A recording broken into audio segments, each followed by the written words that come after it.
Welcome back to an episode of Breathing In and Breathing Out, and we're going for the galaxy. Not just any galaxy, no, our little galaxy. And we're gonna have a little bit of an exploration episode right now.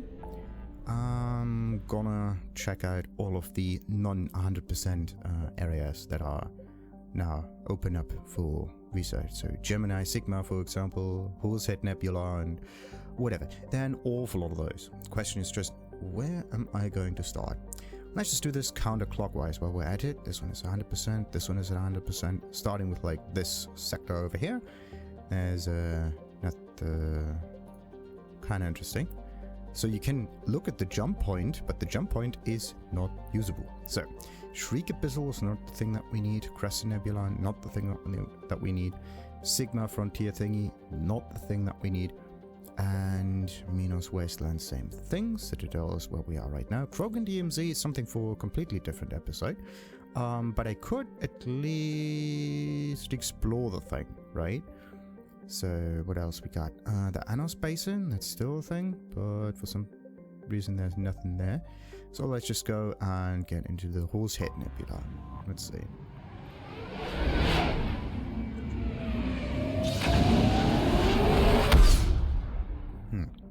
Kind of weird.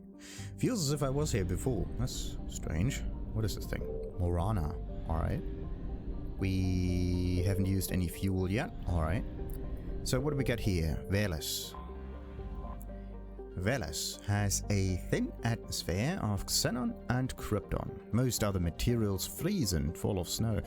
Its surface is composed of potassium with deposits of magnesium. While investigating the primitive anaerobic life of Veles, binary helix survey teams discovered a cunningly hidden anchorage belonging to the ancient Krogan warlord Moro. Many records and artifacts of the Krogan rebellions were recovered and sold at auction. The empty base is now abandoned. Empty base is now abandoned. Well, that's what empty means. Okay. So, there's nothing there. Then we got Noveria. Noveria is a small frozen terrestrial world, barely habitable by conventional definitions.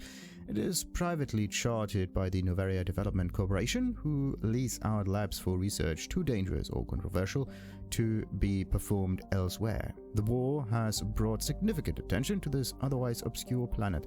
Noveria is home to some of the most advanced research in the galaxy, a sure magnet for Cerberus interests. Further, Noveria's mass relay is the stop between the humans' Exodus cluster and the beginning of Solarian space. It is a safe bet that the Solarians will defend their borders to the utmost. Noveria, look at that. Svarok.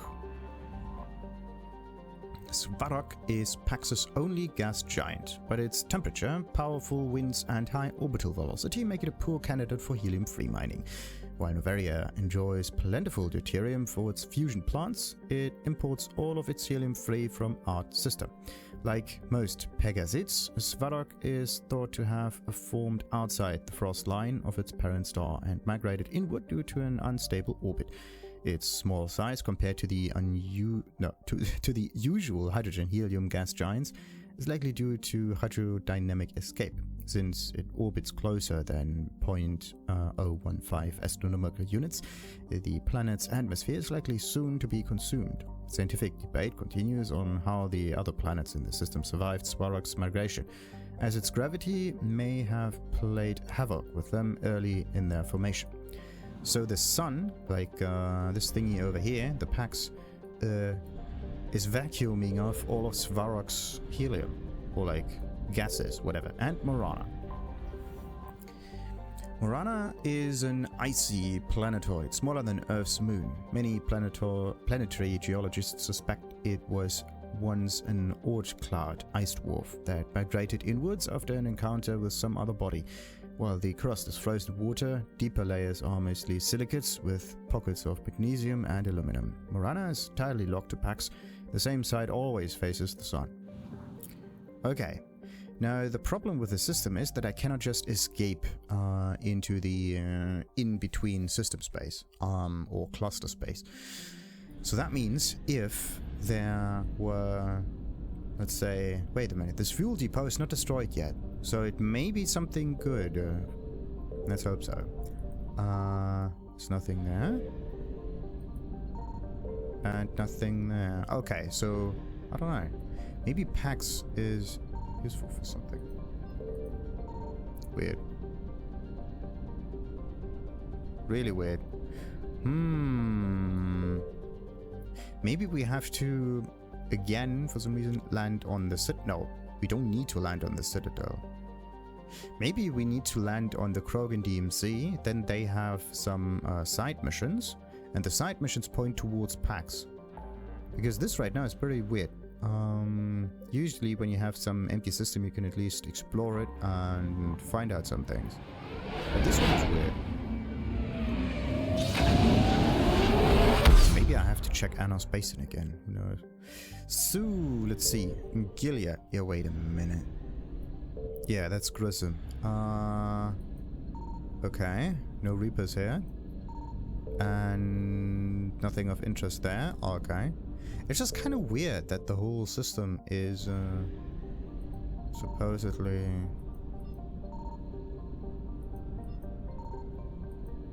empty. Nothing in here is at 100%.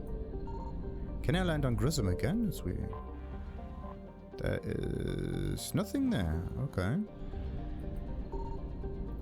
That is really weird. Okay, that makes exploration actually fairly simple now. Exodus cluster 100%, Kite's Nest, Gemini Sigma. Okay. Because there are Reapers here, that means that this one is probably explorable.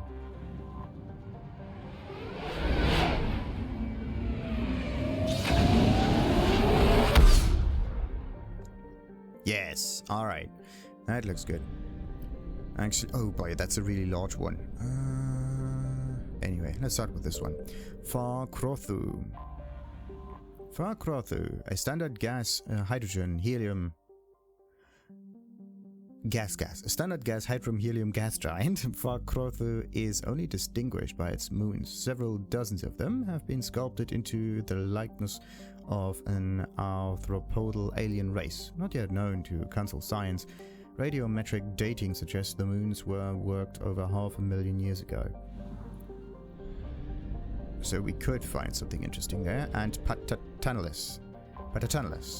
Patatanis is a large rock world with an unusually thin atmosphere of hydrogen and carbon monoxide.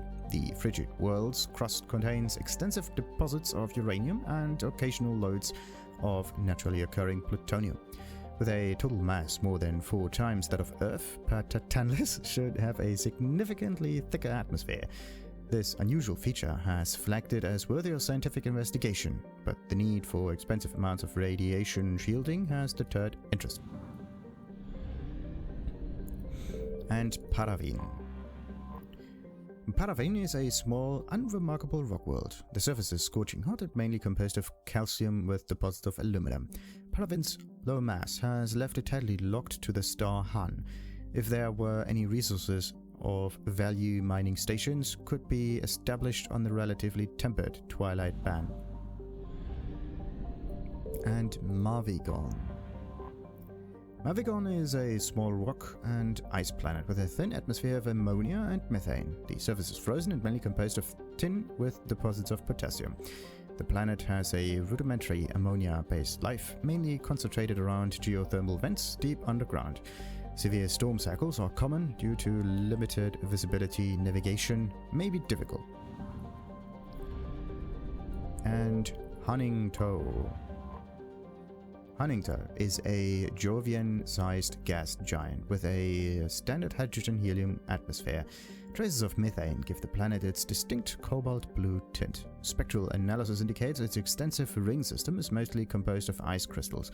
Huntington has an exceptionally powerful magnetic field which creates strong radio interference throughout the inner system. And then there was another one. No, wait a minute. These are those two, these are these two, and I think this is all of them. There could be a hidden... There we go, there's one. Signal confirmed. And... We are so screwed. Ah, thank goodness. Let's... Oh, wait. Let's just do this really quickly. Start the scanner.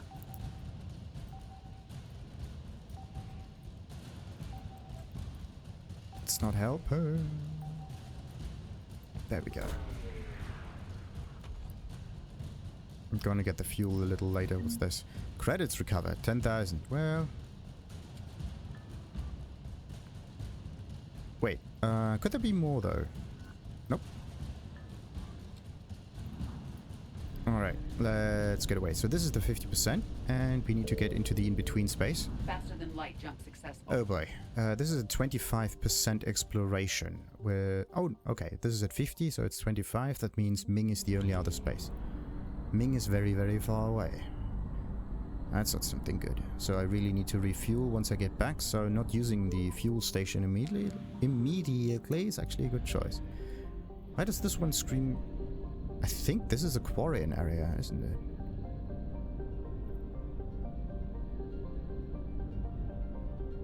This is weird.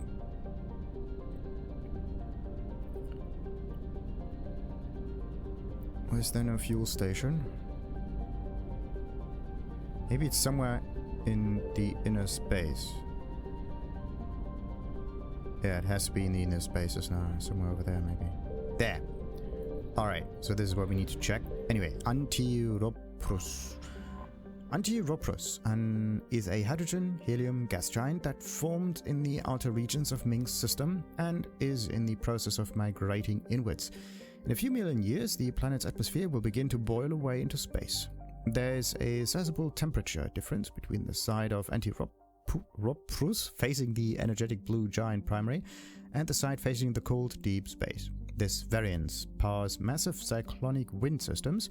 The intense heat it absorbs from the sun in addition to its own internal heat engine causes the planet's dark side to radiate faintly in the infrared. But the fact that there's a huge storm that you could use to power something is actually very interesting. So, Parag. Parag is a large rock planet with an atmosphere composed of nitrogen and argon. Despite lying over 600 astronomical units from Ming, really? That's a lot.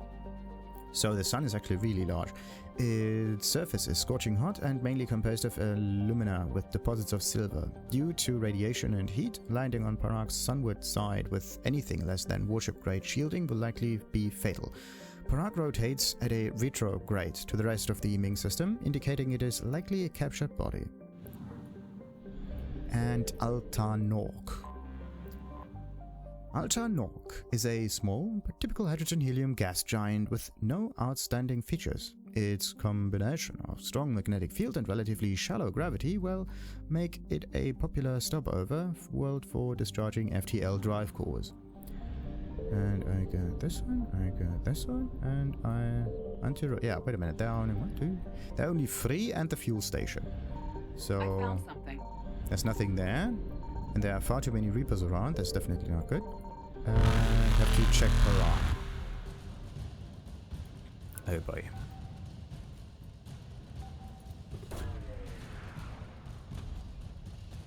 Alliance cruiser Nairobi. And the Alliance 3rd Fleet. Another one.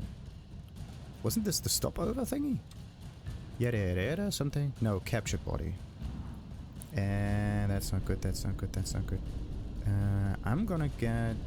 Evasion successful. Like that. I'm gonna get in there. I'm gonna take that. Investigate. Get the 300 whatever fuel. And get back. Reapers eluded.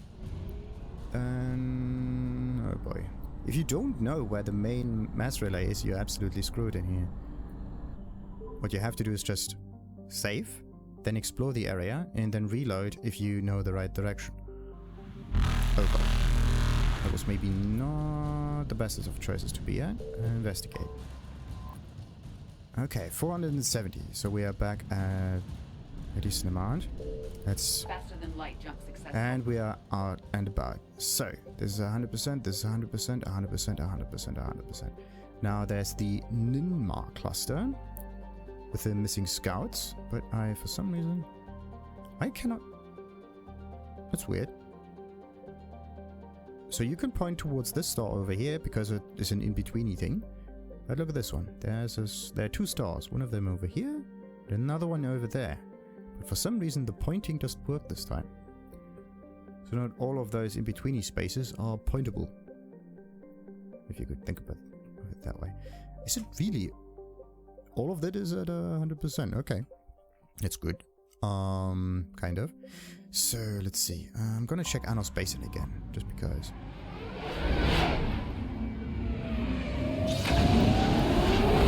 It could be that every area with a main mission is, yeah, there's nothing there. Oh, yeah, already at 100%. Good. So every area that had a main mission on it, especially areas with like a red ring around, are areas that are safe, even with scanning, and most of the time you can't even scan anything at all. So, Ninma cluster. Let's check that one. Oh no, wait a minute. I actually wanted to check the area of the Krogan DMZ, just to make sure with the whole thing. Listening post X19. That's a weird one. Okay, we have a fuel depot. Is that good or is that bad? I'm not quite so sure. Don't want to scan in here because I have a slight suspicion that Reapers will come up and then all of the exploration will be for Nord. Okay, wait, this was the fuel depot. Could there be something in the empty space in here? Very suspicious. You can't just have that much empty space all the way around. It's kind of weird. Usually in situations like this... because there's a mass relay. Wait a minute. Doesn't the mass relay also have a ring? No. Anyway, let's start with this one. Damkiana. Damkiana, as the main source of helium-3 in the Mulla Xul System, is orbited by abandoned recovery stations that the Rachni built during their days of conquest. Oh, Rachni planet. Good. Because the Rachni trusted in their high tolerance for radiation, the stations were poorly shielded against cosmic rays and have deteriorated over time. The Citadel species built their own stations during the Rachni War, several of which have been maintained to this day. And Suen, Suen, the Rachni homeworld, is tightly locked to the system's red dwarf, with one side constantly bombarded by the sun and the other completely frozen. Life evolved in the Terminator, the perpetual twilight zone between Suen's 2 extremes. Rachni mainly foraged underground. Suen's abandoned subterranean rivers presented them with a place to thrive. Wrestling with the engineering problems of Suen's extreme surface environment may have given the Rachni their first insight into how to build interstellar spacecrafts. Suen was the site of the last battle in the Rachni Wars. When Krogan forces bombarded the planet, the Rachni abandoned their surface buildings for the security of their tunnels. The Krogan, resistant to Suen's toxic atmosphere, carried weapons of mass destruction into the secret chambers of the Rachni Queens and detonated explosions so powerful the sinkholes are still visible today. And Kashaptu. Kashaptu is the first terrestrial planet the Rachni visited after achieving spaceflight. Although most of Kashaptu is composed of silicate minerals, the Rachni made an important discovery when they charted the Howling Gulf, an enormous crater near the planet's equator. The depression was caused by the impact of several dozen extrasolar asteroids containing large quantities of element 0. The Rachni took samples of the new element back to Suen for further study. Centuries later, when the Rachni captured the Citadel expedition that opened the relay to their system, their research on ESO helped them reverse engineer the ship's FTL drives. The Rachni built faster than light vessels and their own, and rapidly expanded beyond their own stars. So that's actually kind of weird, because Rachni I don't really think of as anything that is able to build ships and stuff. That's not good. Alright. Listening post X19. What's so special about that one? Listening post X19 was built shortly after the Rachni Wars, just in case any Rachni survived the annihilation of Suen. The post orbits the mass relay and is still manned and maintained. Although today it largely existed as a custom checkpoint for research study, the Ragnar homeworld, among members of the Council militaries, being assigned to the station is seen as a form of punishment or exile, considering that there have been no signs of sapient life on Suan for over 1,000 years. Okay, so there's a listening post.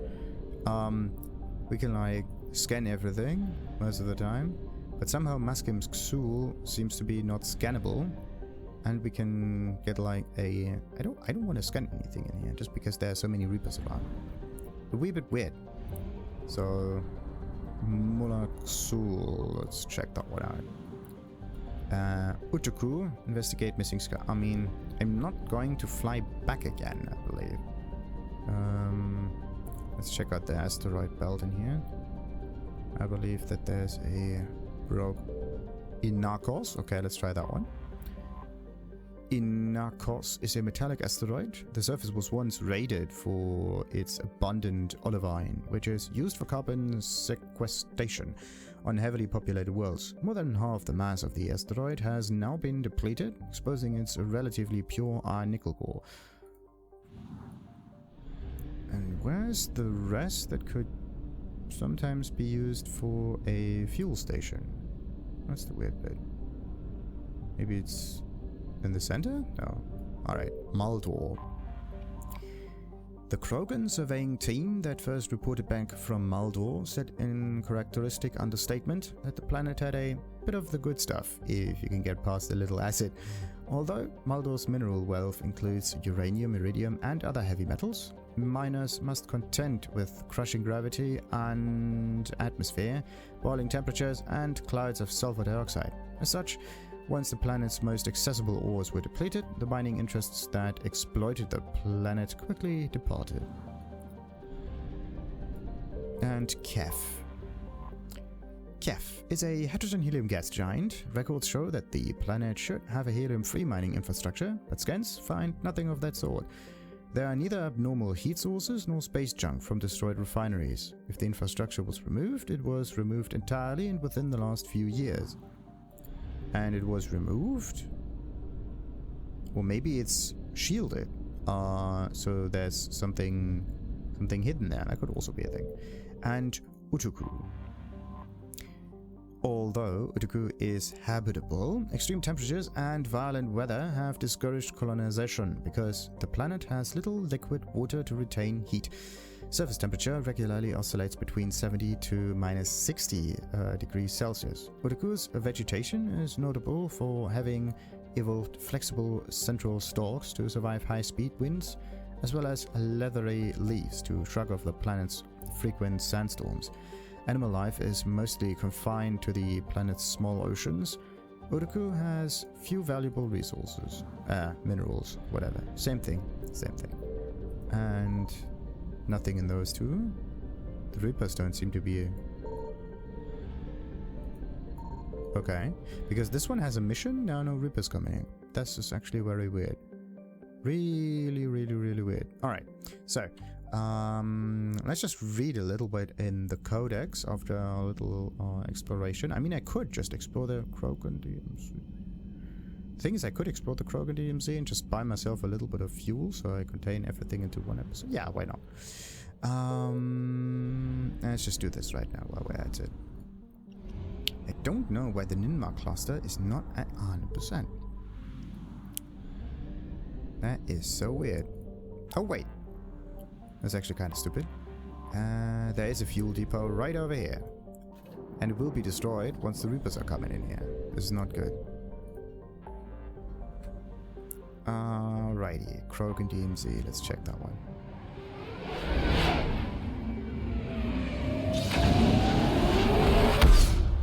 But anyway, we're just here for exploration and not actually for Tuchanka. Just to keep things a little bit more straightforward. Right, is there anything up here? Nothing in the asteroid belt, which is weird. Considering Tuchanka is supposedly full of Krogans that we now use asteroids in order to bombard like other things. Now, full. Vol, or Vaul, is a hydrogen-helium gas giant named for an ancient Krogan deity that stood watch for enemies of his pantheon. The gas giant's moons are named after some of Vol's myriad eyes and ears. The only reason to visit the Vol system is scientific curiosity, which the Krogan lack. And then we have Krogan. Krogan is a tightly locked Venusian hothouse, its surface perpetually obscured by clouds of sulfur and carbon dioxide. The first group of Krogan brought into orbit by the Solarian uplift teams requested a trip to Krogan. The Solarians at first thought the Krogan were confused about the nature of Krogan's environment. The planet is named for Krogan mythological paradise, in which honorable warriors feast on the internal organs of their enemies. In fact, Krogan astronomers had correctly deduced the nature of Krogan in the years before the global Holocaust, in the 2 millennia since. Krogan had come to be thought of as an ideal test of one's toughness. Oh, wait, there's more. Every year, a few Krogan attempt to land on Krogan and exit their ships naked in an attempt to prove their Kroganhood. The planet's surface is littered with the crushed, corroded remains of their ships. Only one, Shath Nordar, is known to have returned from the surface alive. Albeit with most of his bones crushed and all 4 of his lungs damaged by sulfuric acid, Nordar recovered from his trial to the adulation of his people. Until he died in 1943, he could lie with any fertile female he wished. Nice. Just get your bones broken and everything will be fine. And Canine, or Canine. One of Canine's hemispheres contains an impact crater 700 kilometers in diameter. Dubbed the Ranket Basin, it was mined for light metals in the interbellum between the Ragnar War and Krogan rebellions. Any obvious resource concentration have long since been stripped. And then there's one bluish thingy here, Uruam. The smaller of Aralakh's hydrogen-helium gas giants maintains a small helium-free recovery infrastructure, although the depth of Ruam's gravity well makes it inefficient to export. Visitors to Aralakh's system often top off their fuel tanks at Ruam Station. The Council Demilitarization Enforcement Mission, the CDEM, maintains a token garrison to monitor any potential sale of fuel to known subversives and terrorists.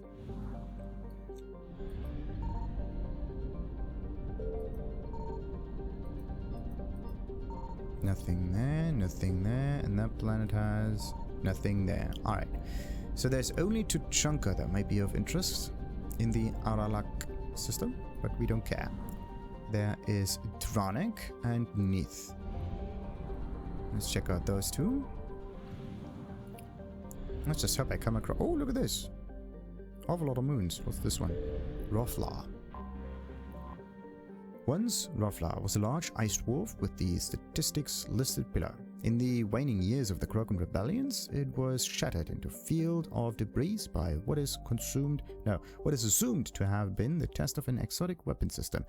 In the wake of the event, the planetoid was reduced to a relatively contained field of thousands of tiny moonlets rotating around one another, colliding and ricocheting. The method used to destroy the planetoid has never been deduced. The Krogan clan who performed the experiment apparently all died in the event. Ships that have traveled to the edge of the event's light cone observed a moment of extreme gravitational lensing around Rothla immediately before its breakup, but no other clues. A popular extranet meme put forward by Asari author Delsai or Thesa insists that the Turians are covering up the existence of a Krogan superbiotic breed that was genetically engineered within Rothla. The CDEM enforces quarantine around the Rothla field, citing cases of amateur investigators whose ships came to grief in the debris field. And Kalim. Oh, there's also a small one. And Kalim is a tectonically inert rock with an atmosphere of krypton, xenon, and argon. There are few valuable low iodes of light metals scattered across its surface, but these are difficult to find. Most were mined out in the years leading up to the Krogan rebellions. And Dor, Ra the Explorer, Dor is a conventional methane ammonia ice giant. It is the main fueling port in the Dranek Cluster Gateway System. Pildai Station, the headquarters for patrol ships of the Council Demilitarization Enforcement Mission, lies at the trailing Lagrange point of Dor. The CDEM logs all ships passing through the Krogan demilitarization zone and has the right to board and search them for contraband at any time and for any reason. There are no exceptions. At points over the last centuries, diplomatic incidents have been caused when the patrol frigates boarded an Asari hospital ship, a Batarian diplomatic courier, and privately owned human tramp freighters.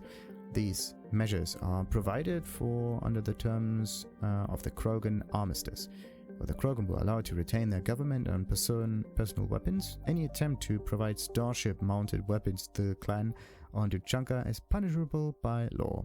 Nearly a millennia after the war ended, the official penalty for smuggling proscribed weapons is still death by spacing.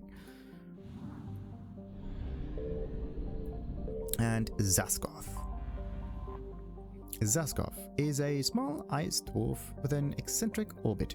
During perigee, portions of its ice surface sublimate into a thin atmosphere of nitrogen and carbon dioxide, which quickly freeze again as it recedes into the outer reaches of the Dranek System.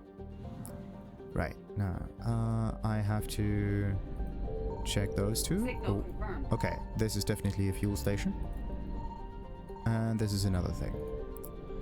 Let's hope that there's nothing coming, otherwise I'm screwed.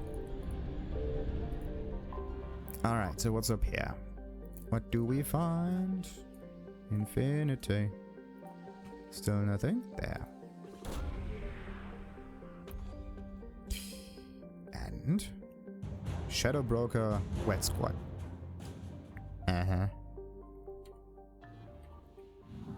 So they are what, the pants or what? Good. I could use this as another top-off station once I get back. Yeah, I'm gonna do this. I'm gonna go to Nith, then back to Dranek, then back to Aralakh.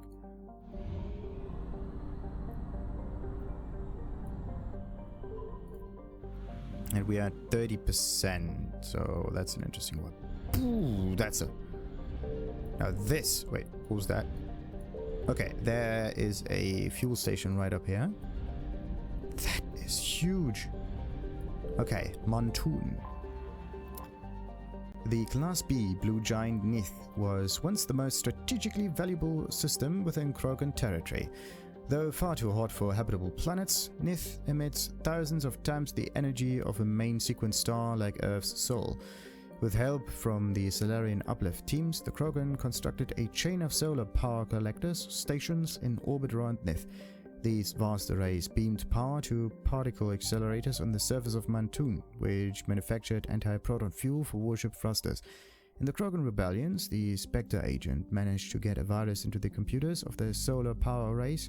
Every fifth array suddenly applied braking thrusters.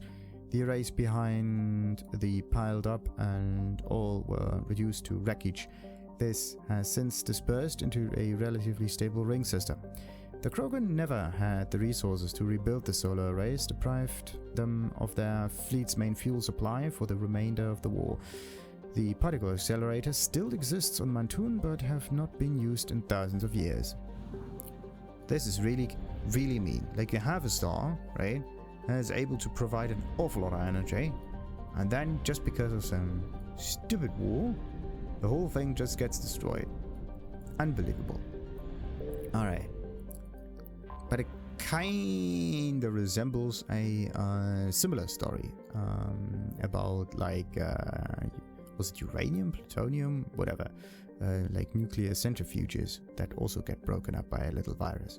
And all of a sudden, they just behave a little differently. Same thing. Vard is a methane ammonia ice giant. Until the Krogan rebellions, it had accessible helium-free fuel refining infrastructure. Once the solar arrays orbiting Nith were destroyed, the constant flow of anti-proton tankers visited the system disappeared. There was little point to maintaining the facilities, so they were shut down and abandoned. Today, the ancient stations are squatted by transient criminals and outcasts. Although few are safe for habitation, neither are the Krogan nor the Council Demilitarization Enforcement Mission. Patrols care if they take their chances. I mean, I have to check that one. It's nothing. Okay, what's up here? Tula.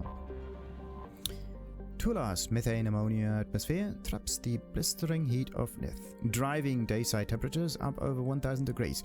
While some iodes of useful metals are present, the planet's incredible heat makes mining impractical.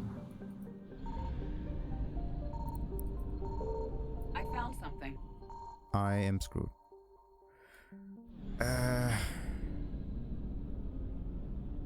Okay. Look at this.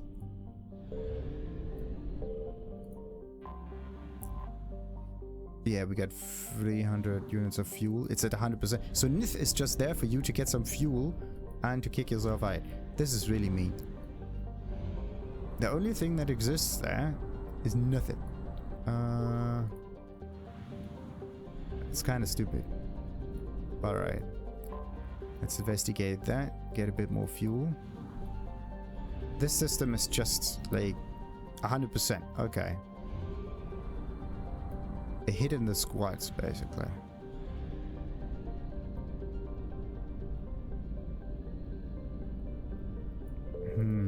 But one other thing is kind of weird. Like, I have to figure out where the Benning system is. It has to be somewhere, but I do not know where. Alright, Ninma cluster.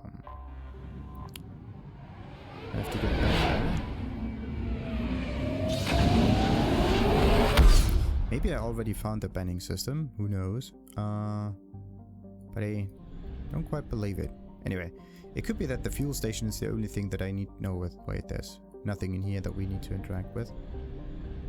The Reapers are actually coming towards this system, and then there's stuff going to happen. And it's just one teensy-weensy issue. I have a feeling that there is something hidden in this in-betweeny space here. It's kind of weird. But I actually thought nothing. Okay. Or maybe I have to scan right here in order to get to this listening post.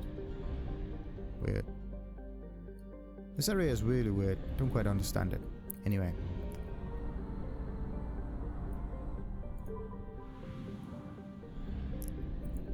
So, did I say anything about a hidden fuel system around here? Usually there is. There always is a hidden fuel system.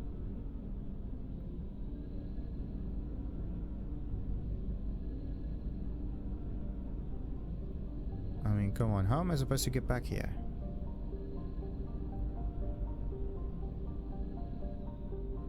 There has to be a hidden fuel system. Come on. Maybe it's a little bit further out? No.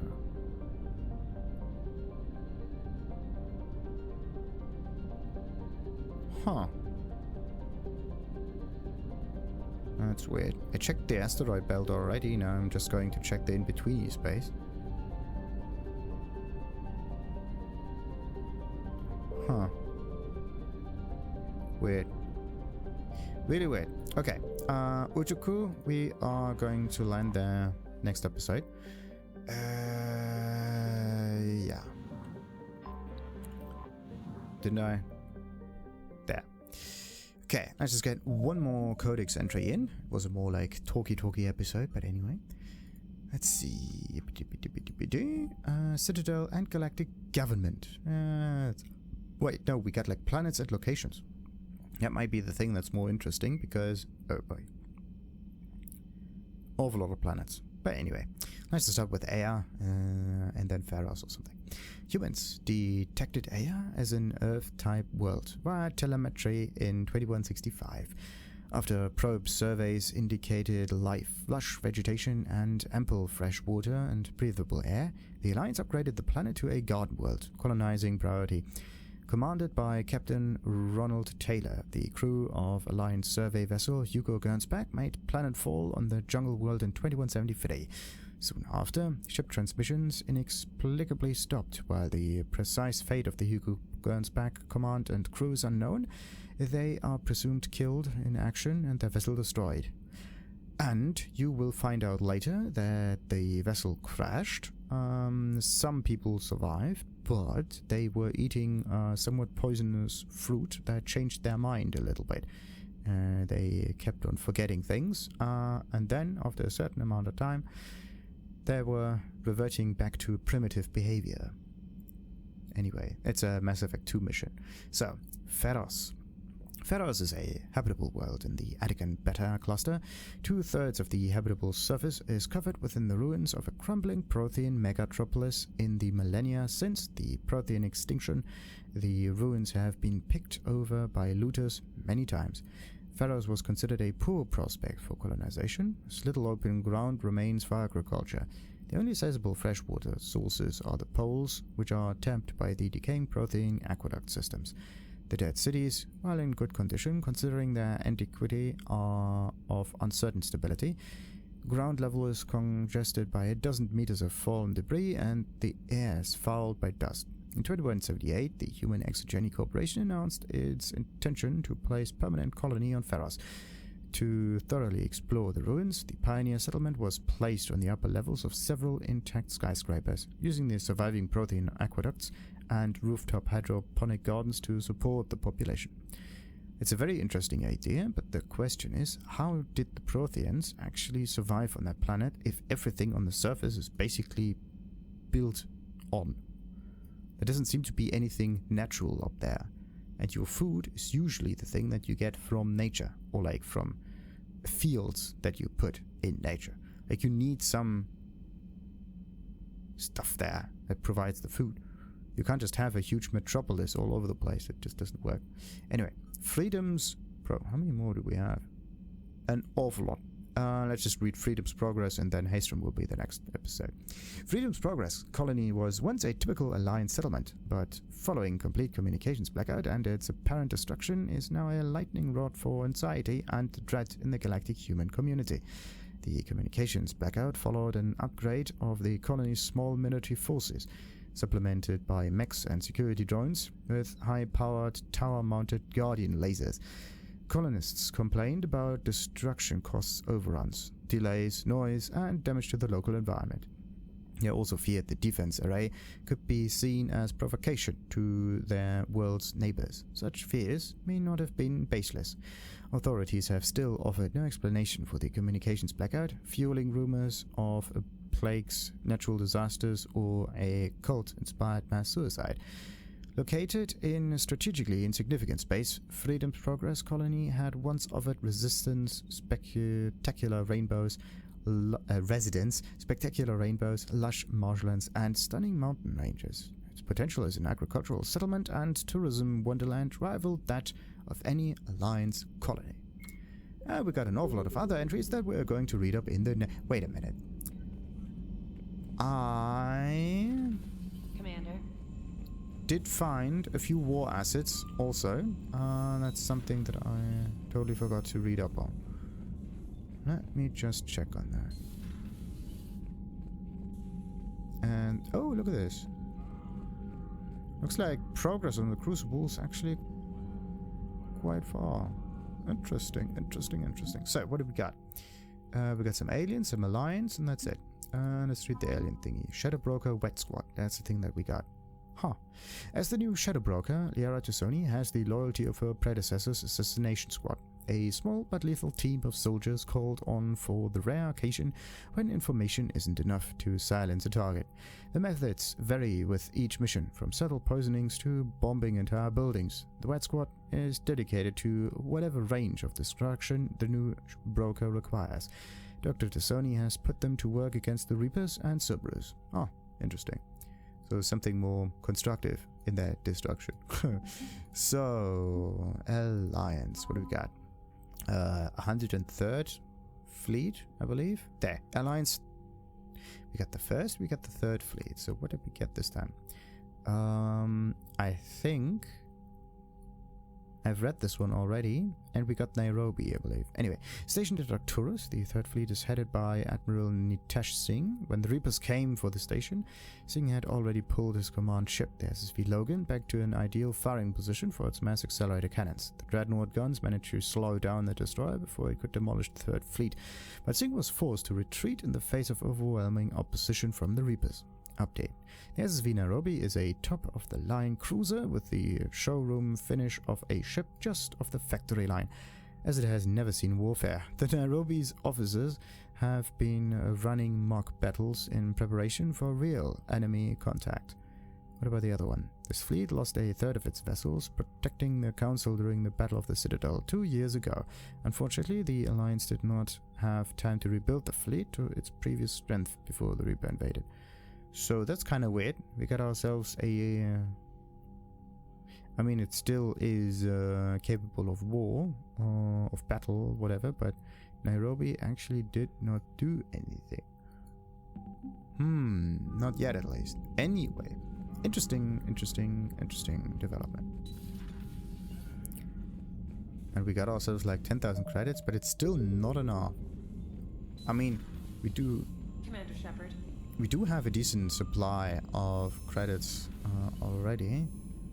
It's just that I don't know what to buy with that. It seems that the amount of credits you can get in the third installment is very, very small, and you have to be very careful what to spend it at. That's really iffy. Anyway, let's end the episode right now. It's already a long one. Exploration, talking, and whatnot. Like and subscribe, of course, as usual, and ta-ta!